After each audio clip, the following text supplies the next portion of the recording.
വ്യത്യസ്തമായ മറ്റൊരു ഔഷധ കഞ്ഞിയാണ് നമ്മളിന്ന് പരിചയപ്പെടുന്നത്. ഇതിന് ഞാനിവിടെ എടുത്തിരിക്കുന്നത് ഒരു ഗ്ലാസ് ഉണക്കലരി, ഞവരയരി, യവം, ഇത് മൂന്നുമാണ് എടുത്തിരിക്കുന്നത്. നമുക്ക് ഇതൊന്ന് കഴുകി വേവിച്ചെടുക്കാം. അടുത്തത് ആവശ്യമുള്ള സാധനങ്ങള്: തേങ്ങ പിഴിഞ്ഞ 2-ാം പാല്, 1-ാം പാല്. ഞാനിവിടെ ഉപയോഗിച്ചിരിക്കുന്ന കുറച്ച് സ്പ്രൗട്ട്സ് ആണ്. ഉലുവ മുളപ്പിച്ചത്, ചെറുപയർ മുളപ്പിച്ചത്, യവം മുളപ്പിച്ചത്, അങ്ങനെ കുറച്ച് എല്ലാ തരത്തിലുള്ളതും കൂടി മിക്സ് ചെയ്തതാണ്.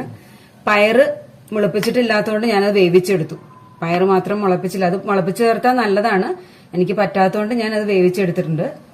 ഇത്രയും സാധനങ്ങളാണ് നമ്മളിപ്പോ ഇന്നത്തെ കഞ്ഞിക്ക് ഉപയോഗിക്കുന്നത്. ഈ വെന്ത് വന്ന അരിയിലേക്കും നമുക്ക് ഈ പയറ് വേവിച്ചത് ഇട്ട് കൊടുക്കാം. പിന്നെ ഈ മുളപ്പിച്ച സ്പ്രൗട്ട്സ് എല്ലാം കൂടി, മുളപ്പിച്ച പയറുവർഗ്ഗങ്ങളും എല്ലാം കൂടി,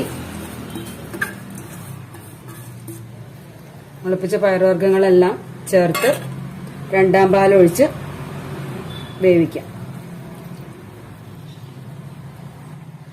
2-ാം പാൽ ഒഴിച്ച് നന്നായി ഇളക്കി വേവിക്കാൻ വെക്കാം.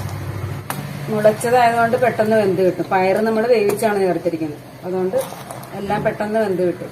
വെന്ത് വന്നിട്ടുണ്ട്. നമുക്ക് ഈ മുളച്ചതൊക്കെ കണ്ടോ, അതിന്റെ ഗ്രീൻ കളറൊന്നും വിട്ടിട്ടില്ല. അപ്പോ നമുക്ക് അങ്ങനെയാണ് വേണ്ടത്, അധികം വേവിക്കാൻ പാടില്ല. ഇനി നമുക്ക് 1-ാം പാൽ ഒഴിച്ചു കൊടുക്കാം. ഇത് കുറച്ച് ഇന്നത്തെ കുറച്ച് അധികം ഉണ്ട്. ഞാനിപ്പോ 3 യവവും ഞവരയും ഉണക്കലരിയും കൂടി ചേർത്തിരിക്കുകയാണെങ്കിൽ ഇന്നത്തെ കുറച്ച് അധികം ഉണ്ട്. കുക്കർ നിറഞ്ഞു. കണ്ടോ, 1-ാം പാല് ഒഴിച്ച് ഒന്ന് പതുക്കെ തിള വന്നു തുടങ്ങി നമുക്ക് നിർത്താം.